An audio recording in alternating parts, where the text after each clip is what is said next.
Dear influencer, dear TikToker, ngibhala lencwadi nje ngingakwazi ngisho uk-administrator ipage lami.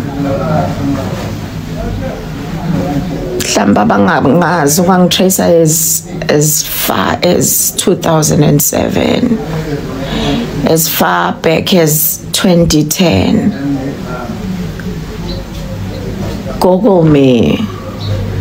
Ibhlungu kakhulu into eniyenza kulosisi. Ibhlungu kakhulu into eniyenza kulosisi wami engimthandayo umntwana ulondeka noma umntwana ulondi ungixolele mntwana uma ngiphambanisa kabi igama lakho mntwana ulondeka noma mntwana ulondiwe. Ama comment eniwenzayo eniwakhomenta emavidweni alosisi abhlungu kakhulu. Lo sisi into ayenzayo is nothing but fighting for justice, for anything. La kune corruption khona usetshenziswa amaphoyisa, lo sisi uzomthola. Ngoba lo sisi akazwani ne corruption, akazwani namasimba lo sisi lo. Usisilondeka akazwani noThuvi. Manje yonke lemgodoyi limkhanqala le ezwana namasimba, ubona icomment amasimba lana, comment uThuvi ikhuluma zonke ingcili la emavidweni alosisi. Ngifuna ukunitshela ke emgodoyi ukuthi lo sisi lo akulona iground le ihlama lo sisi lo. Yekani ukudlala ngalo sisi. Yekani ukabuse lo sisi. Ngalama simbe eniwakhomentayo. Yekani ukubhulisha usisilondeka ngalama simba ama comment enu. Kusuka amaphoyisa ahambe ayeke igebengu zikhuthuza abantu itheku lonke lapha neGoli. Asigebengu zenza ama haste zintshontshelana abantu zenza ama house breaking. Ahambe lamaphoyisa amasimba lawa ayohlukumeza lo sisi kanye namasosha lawa ahleze hamba nawo lo sisi. Bayowahlukumeza bayokwenza yonke into le. Uyabona? Lamasosha lawa ahleze hamba nalo sisi, amasosha omkhonto wesizwe, amasosha abuya kwi-exile eyolwela inkululeko yalelizwe. Kuthe makubuya lapho sekubonakala ukuthi sekuyadliwa. Isystem yawaneglect lamasosha. Lamasosha abetraywa isystem, uhulumeni weANC okhohlakele ongcolile. Ngoba naku sekudliwa. Aneglectwa lamasosha. Lo sisi ulwela ijustice for amasosha ahamba ayohluphekela lelizwe, ayohluphekela inkululeko. Manje masekudliwa lamasosha asanakwa, awakhokhelwa, awanikwa lutho, awanikwa ngisho ama RDP. Ekubeni lamasosha alwela inkululeko le emazweni angaphandle. Awanikwa ngisho izindlu lamasosha. Awanikwa ngisho amaholo lamasosha, asacrifice impilo zawo nemindeni yawo eyolwa. Namhlanje kwaziwa abantu abambalwa ukuthi babuya kwi-exile, kwaziwa laba abaseyikhundleni zepolitiki kuphela.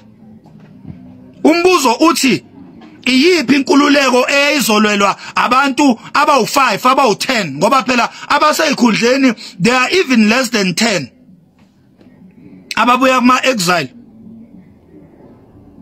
Uyabona, Mandela kade ayifela, odume kakhulu manje uJacob Zuma owabuya kuma exile.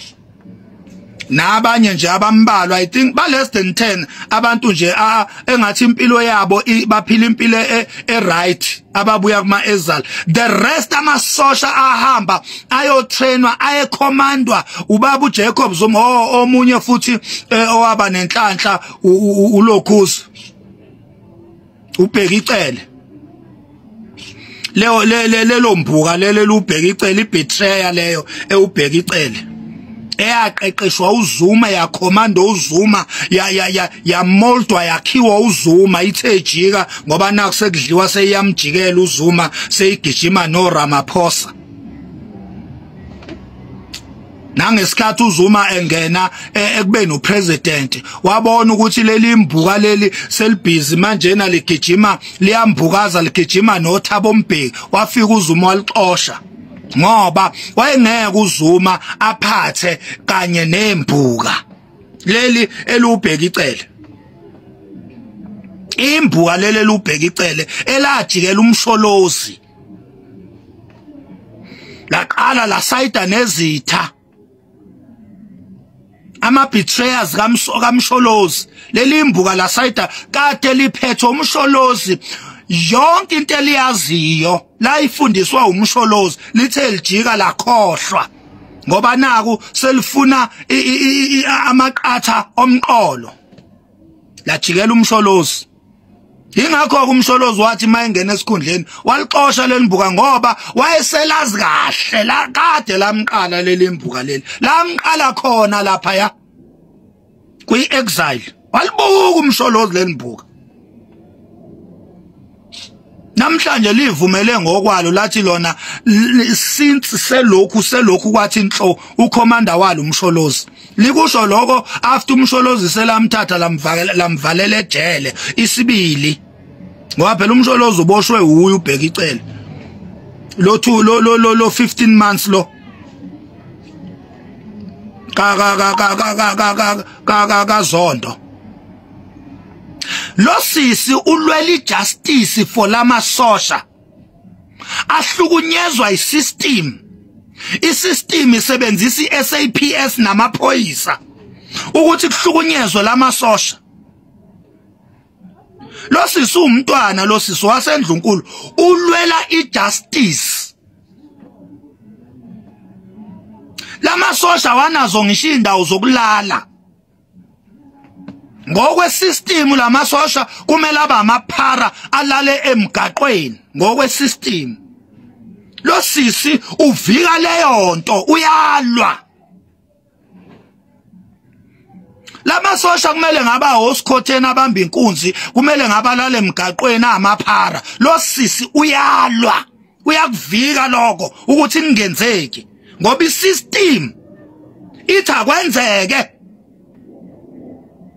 nina msuni ezintsha ebese nizo attack lo sisi la ku TikTok nibe nibuka ezinye izinto lezi uzenza ashuthe nizibuke ukuthi naba behlukunyezwa ukuhlukumezeka kwakhe kubonwa izwe lonke kwenziwa ama-video kuvidorizwe kube live behlukunyezwa bephushwa amaphoyisa ebashaya ebahlubula ebathumela estradini ukuthi bayoba amaphara lo sisi alwe lo sisi akayithathi nonsense akawuthathi ushit akasatshiswa ngejele akasatshiswa ngethuna lo sisi uyidela kufa ulwela ijustice ulwela ubulungiswa nina msunonyoko nibhizi ni-attack lo sisi msunonyoko usho thina singomakhanya wesisilondeka sinawe singomakhanya kade sakulandela kade sakubona nje mina ngaqala ukukunothisa kakhulu ngesikhathi kwebuzingonyama umdlokombane ilapho la ngaqala khona ukukunothisa ngakunaka ngakubhekela eduzane ngesikhathi kwebuzingonyama umdlokombane la wavele wasukuma ngenyawo zombili wathi no uyes isiko lithi imikhuba le icorruption le ngakunaka ngakulandela kuze kube namhlanje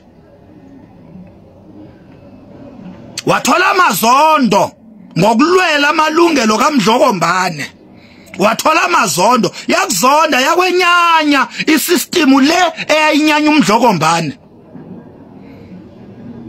ngoba wena sisi icala lakho nje kwaZulu ukuthi walwela ubulungiswa ngomdlokombane kwasuka laba ababezonda umdlokombane esaphila basuke bakunyanya kuze kube namhlanje nake ulwiswa ilabo bantu ababelwisa umdlokombane wazwayongena egodini laba abayikhozi yokuthi umdlokombane namhlanje ulele kobandayo ibona abakulwisayo sisi nawe